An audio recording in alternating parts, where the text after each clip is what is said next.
In my previous video, I mentioned that the sacrifices will resume in the 1,000-year reign and continue indefinitely. I realize this might make some people believe I'm trying to sound profound or deep, as it is not a common discussed topic. However, my intention is to provide information to the children of Israel about aspects that have been intentionally left out of teachings. It's my personal feeling if more people grasp the concept that sacrificial ordinances will be reinstated and that Christ himself will oversee these sacrifices, then they would come to understand that believing that the abolishment of the Most High's laws is not logical. In this video, I will connect passages from the books of Revelation and Ezekiel chapter 40 to 48 to demonstrate that Christ or Yeshua will indeed be involved in offering sacrifices.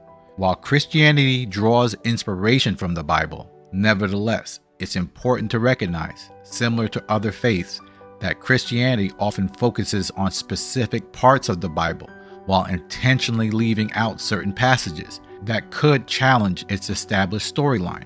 While the Bible acts as a foundational text, the interpretation and application of teachings can lead to diverse beliefs under the umbrella of the same sacred scripture.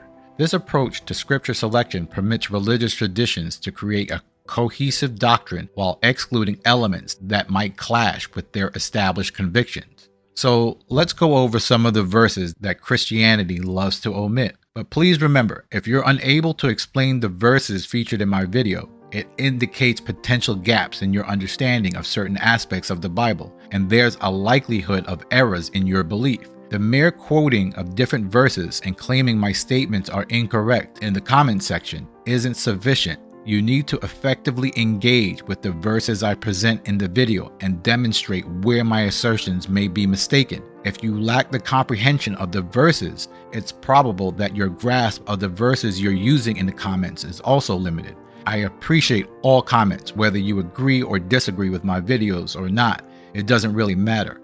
However, my purpose and my aim is to have a meaningful discussion. Now let's address the internal nature of the sacrificial ordinances. Starting with Malachi chapter 3 verse 1. Behold, I will send my messenger, and he shall prepare the way before me, and the king whom ye seek shall suddenly come to his temple, even the messenger of the covenant, in whom you delight in. Behold, he shall come, saith the Most High of hosts. But who may abide the day of his coming? And who shall stand when he appears? For he is like a refiner's fire, and like fuller's soap. This verse in Malachi is about Yeshua's second coming. The phrase, who will abide his coming, means who can survive his arrival, as he comes during some time after World War III has started. Now let's go to verse 3.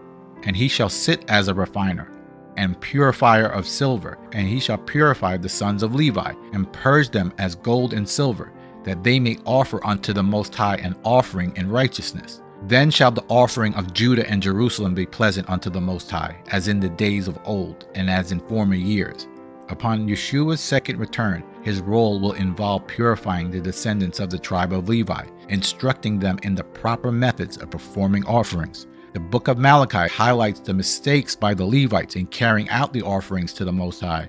The text plainly says, in his second coming, Yeshua plans to fix or correct the offering process. Then the offerings of Judah and Jerusalem will be pleasant to the Most High. Now Zechariah chapter 14 verse 9. The Most High shall be king over all the earth. In that day there shall be one Elohim, and his name one. And it shall come to pass that everyone that is left of all the nations which came against Jerusalem shall even go up from year to year to worship the King of hosts, and keep the Feast of Tabernacles. Yea, every pot in Jerusalem and in Judah shall be holiness unto the Most High of hosts.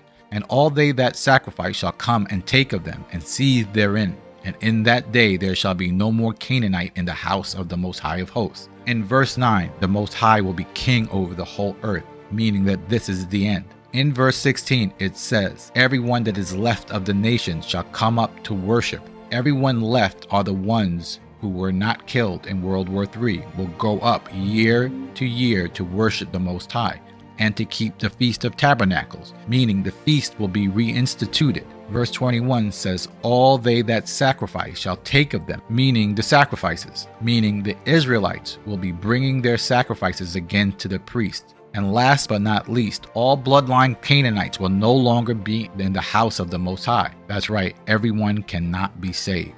Jeremiah 33 verse 16. In those days Judah shall be saved, and Jerusalem shall dwell safely. And this is the name wherewith she shall be called, the Most High our righteousness. For thus saith the Most High, David shall never want a man to sit on the throne of the house of Israel. Neither shall the priests, the Levites, want a man before me to offer burnt offerings, and to kindle meat offerings, and to do sacrifice continually. After Israel is delivered from oppression, David will not seek a ruler to occupy the throne. This is because Yeshua, the son of David, will hold the throne eternally. Similarly, the priests will not require intervention for offering sacrifices. Following Israel's salvation, the practice of sacrifices will be reinstated eternally. There's no hiding from the truth. We just have to accept what the text says. Now to Christ offering the burnt offerings. Zechariah chapter 6 verse 10. Take of them of the captivity, even Heldai and Tobiah and Jedediah, which are come from Babylon, and come thou the same day, and go to the house of Josiah the son of Zephaniah. Take silver and gold, and make crowns, and set them upon the head of Joshua the son of Josedech the high priest, and speak unto them, saying, Thus saith the Most High of hosts, saying, Behold, the man whose name is the branch, he shall grow up out of his place, and shall build the temple of the Most High. Even he shall build the temple of the Most High, and shall bear the glory, and shall sit and rule upon his throne, and he shall be a priest on his throne, and the counsel of peace shall be between them both. The Most High tells Heldai and Tobiah and Jedediah, Take silver and gold, and make crowns, and place the crowns on Josedech the high priest. And then they prophesied of the future of the branch who will come and build the temple, meaning Yeshua will come and build the third and final temple. And when the temple is built, Christ or Yeshua will be both king and high priest. The priest's job is to oversee the offerings. Now let's connect Revelation chapter 21 and Ezekiel to show Christ will indeed be offering sacrifices. Remember, there's a difference between religion and what the Bible literally says. Revelation 21 verse 9.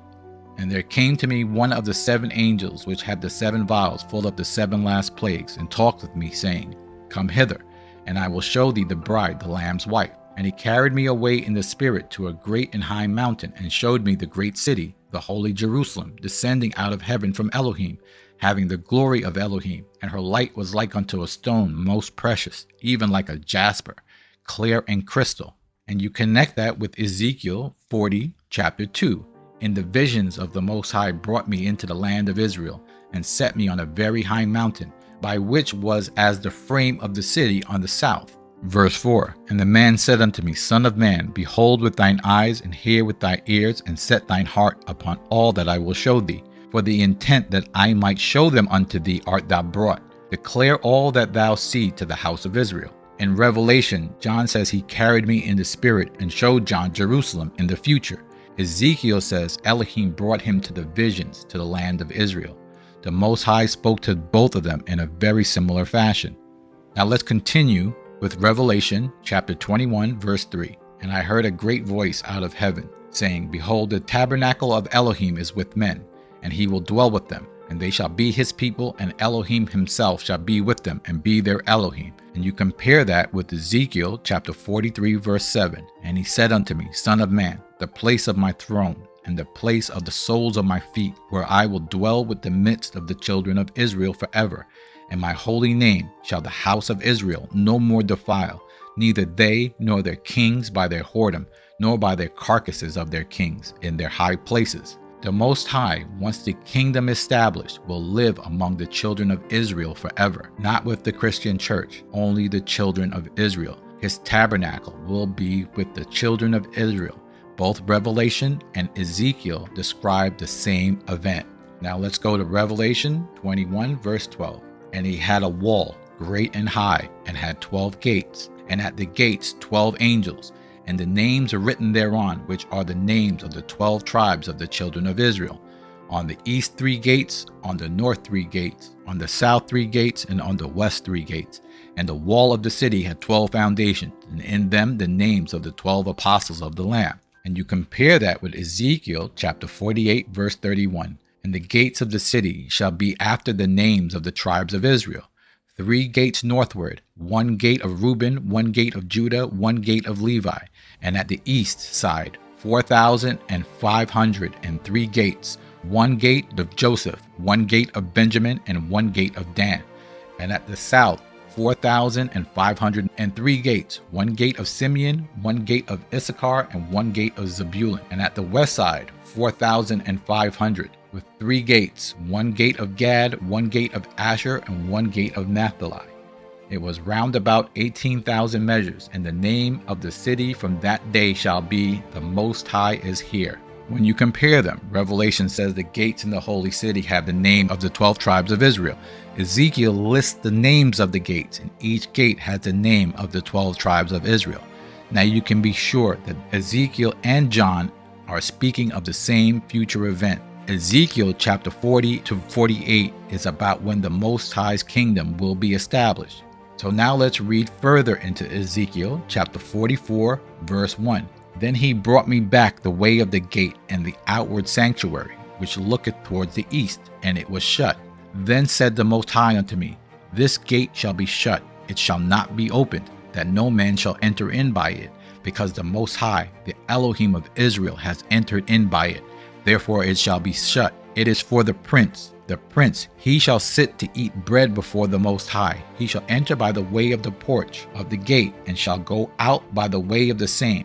Now when the prince shall prepare a voluntary burnt offering or peace offering, voluntary unto the Most High, one shall then open him the gate that looks toward the east, and he shall prepare his burnt offering and his peace offering, as he did on the Sabbath day, and he shall go forth, and his going forth one shall shut the gate. The identity of the prince in Ezekiel 40 and subsequent chapters is debated among scholars. Some view the prince as symbolic, possibly representing spiritual leadership or a restored descendant of David. Others suggest a human leader in a future temple, while some connect the prince to Christ based on theology. The text does not explicitly confirm this. Interpretations vary among scholars and traditions. While the identity of the prince in Ezekiel is a topic of debate, my belief is that it is Christ or Yeshua. He is the prince. However, the specific identity doesn't matter. It doesn't impact the agreement that Ezekiel 40 to 48 and Revelation point to the future occurrence, events that are yet to unfold. This future context implies that sacrifices will also resume. Despite this, some mistakenly claim that Christ ended sacrifices permanently, though the scripture does not explicitly state this. Nonetheless, my focus is only to provide truth to the children of Israel, preparing them for the inevitable events that will surely come to pass. The law is not abolished, and all the ordinances and sacrifices are temporarily on hold and will be reinstated. You can stop saying the law is abolished. Just get your head wrapped around the fact and be prepared to do all that is commanded.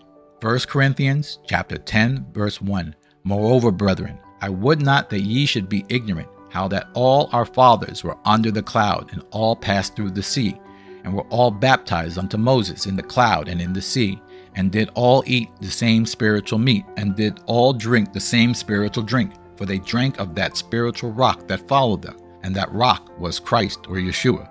But many of them Elohim was not well pleased, for they were overthrown in the wilderness. Now these things are ensamples, to the intent we should not lust after evil things, as they also lusted. Paul writes the letter to Corinthians to the descendants of the children of Israel. This is not written to Christians. The material I use in my videos serves the same purpose. It is for the purpose of the children of Israel, to help us not get overthrown in the wilderness when that time comes. If you can't be obedient to the scriptures now, what makes you think you will be obedient to the scriptures in the wilderness? Thank you for watching, and I'll see you in the next video.